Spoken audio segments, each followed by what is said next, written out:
On October 3rd, 2008, President George W. Bush signed the Troubled Asset Relief Program into law, TARP, legislation that bailed out the banks in this country so that the world's Great Recession would not be the world's Great Depression 2.0. In return for the billions of dollars that the banks received, not one banker was forced to pee in a cup. Contrast that with politics this year in 36 states across the country, where Republican lawmakers have proposed drug testing, forced drug testing, of Americans who are asking for a very different kind of help. Americans applying for welfare or food stamps or other public programs that help poor families. One lawmaker in Ohio is trying to make bankers and other recipients of government money in Ohio live by the same standards being asked of the poor. Joining us tonight for the interview is Ohio State Representative Robert Hagan. He's a Democrat from Youngstown, Ohio. Mr. Hagan, I appreciate your time tonight. Thanks for being here.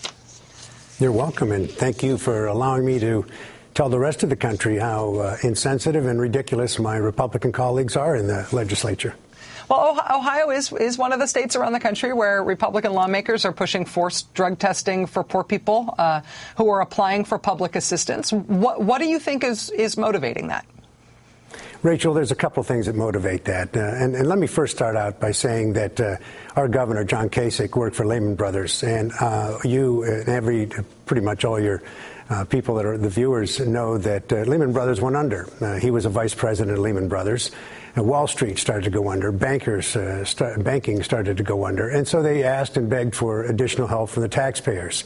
But when John Kasich, the Lehman Brothers vice president, decided between the time he was a congressman and the time he became our governor, he lost a lot of money, and he came to the State House trying to pretend that that actually did not happen, that Lehman Brothers did not go under, that millions and millions of dollars were lost on Wall Street, and it hurt Main Street. So what they're trying to do is they're trying to move the discussion away from really what's happening, what they've done and destroyed many people's opportunity for the American dream, so many people's opportunity to get health care.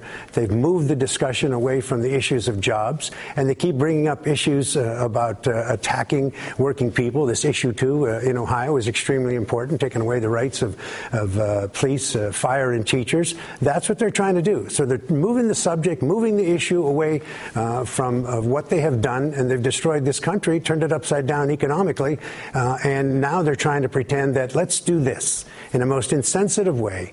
Let's show the people that we're going after the poorest by testing them. But that's not only just the poorest.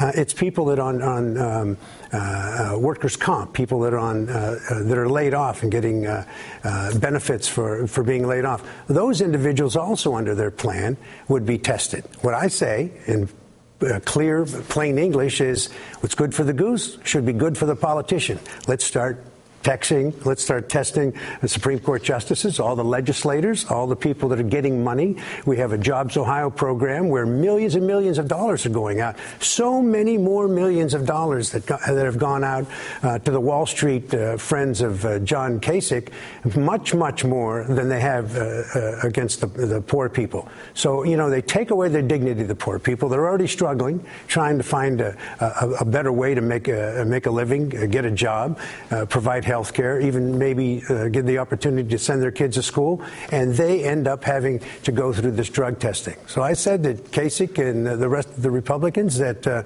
if you want to do that in a very insensitive way, then you should subject yourself to the drug testing and alcohol testing that you're trying to push on some of the poor people. Bottom line, Rachel, is this. You cannot divide us the way that they're trying to do. If you're going after the poor, then we have to go after those that are wealthy and those that are the elite. They should subject themselves to. They're getting money. All of us are public servants. All of us are getting tax dollars. So we should also be subjected to the same type of test. And that bottom line is actually what I wanted to ask about. I mean, the part of the reason so many national eyes have been on Ohio is because of the response, the backlash to what's happened in Ohio in the past year, Governor Kasich's agenda and the Republicans in the legislature. Do you feel like as people are doing things like fighting SB 5 with this Issue 2 campaign, trying to repeal that union stripping law, and the other response and backlash there's been to that agenda, is that turning to a broader discussion about who public policy ought to help and who it's being used to punish? Are people sort of having that broader discussion now in Ohio? Well, we're trying to have a broader discussion. Police, fire, and the teachers who are under attack have finally decided that they're going to be politically involved, and they're going to make sure that this issue, too, does go down to defeat, that people vote no. But the discussion really is it's sometimes very difficult in the legislature. I have railed against some of the plans that the Republicans have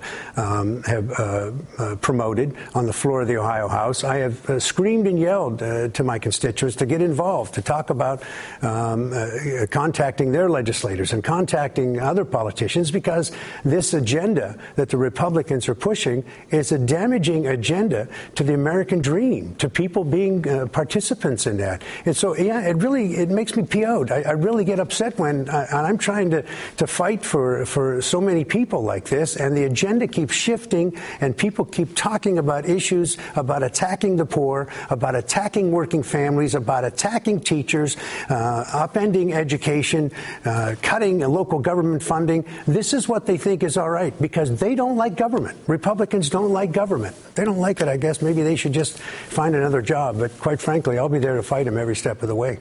Democratic State Representative Robert Hagan joining us from Columbus, Ohio tonight. Thank you, sir, for joining us tonight. It's nice to meet you. It's nice to have you here. Thank you so much, Rachel. All right, best new thing in the world coming up.